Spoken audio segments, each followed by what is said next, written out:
Hello everybody, it is February 14th, 2022. Taking a look at the Bitcoin chart here.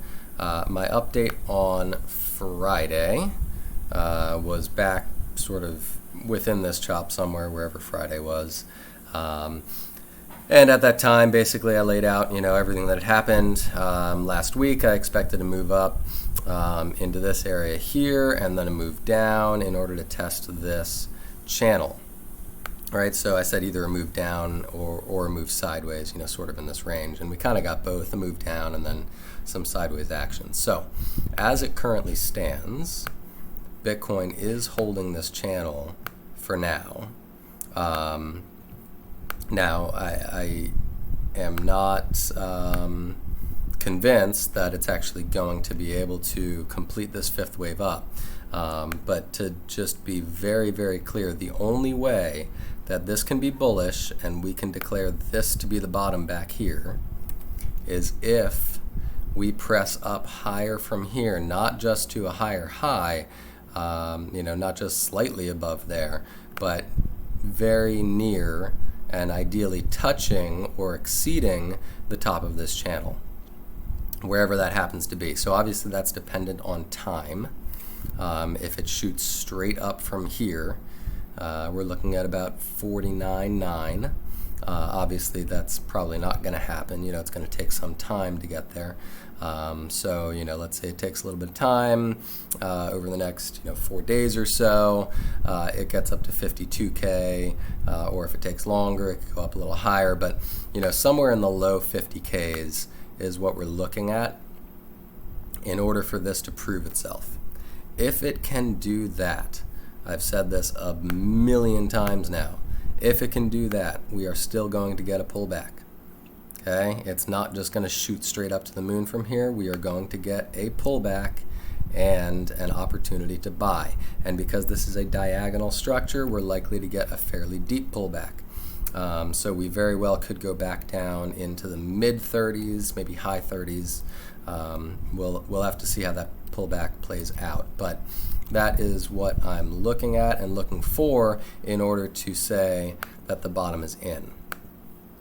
Until that happens, until this actually occurs, we are still in danger of breaking down and making a lower low on Bitcoin. That is not off the table yet.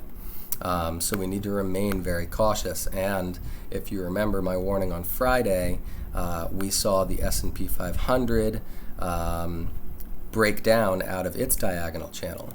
And let me throw this at you. I'm going to pull that chart up. I use the Ohanda chart.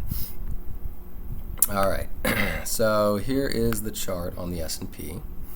And I'm going to go ahead and take a sampling of this. Okay, there's you can see our fractal, our pattern right there that it made. Okay, and I'm going to go back over to the Bitcoin chart now.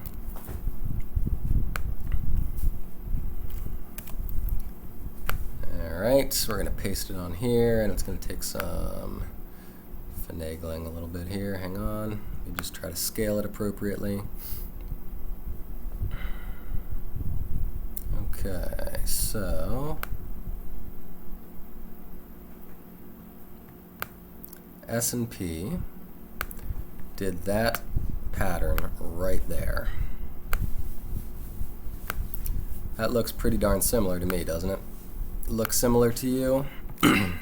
Not that things have to go exactly as they did before. Fractals may or may not repeat, but we had this situation on the S&P where it came down, it tested the bottom of that, it started moving up off of that low, and then it ultimately failed, retested, and failed hard, right? So can we see that exact same thing happen on Bitcoin? Yeah, we absolutely can, or maybe not even as high. I mean, we're already fairly overbought on the PPO and the RSI on the hourly for whatever that's worth.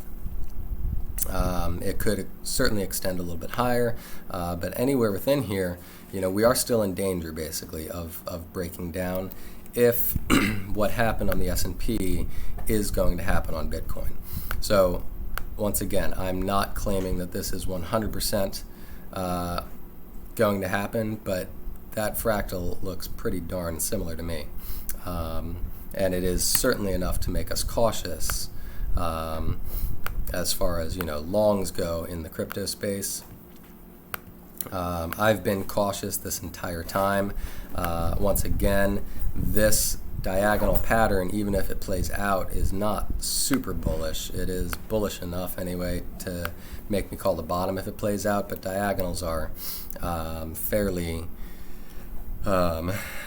difficult to trade and not super reliable. So this is not an excellent bullish structure is basically what I'm saying. So at any point, seeing it fail and break down would not surprise me. And again, the only way that I will end up playing this is if we get that high. If we fail to, if we see this and we break down, we are going to go to a lower low. That is virtually guaranteed. Well, not 100% guaranteed, nothing is 100%, but it is very likely we'll go to a new low. The alternative would be that we just get three-wave chop up and down for a while sideways, and that would be annoying in its own right, but that's a possibility as well. So basically, if we break down, we're either going down to a lower low or we're going to chop sideways indefinitely, and I'll be super annoyed by that. So still in a holding pattern, in a waiting pattern, waiting to see if we can complete that fifth wave up, or if we are going to see a breakdown into this lower low area. And finally, hopefully, one of those things happens, and we finally have some answers and some resolution. All right, guys, I think that's all I've got to say tonight. So be careful, especially if you're in longs. And I will see you all on Friday. This is the public video tonight. All right, good night.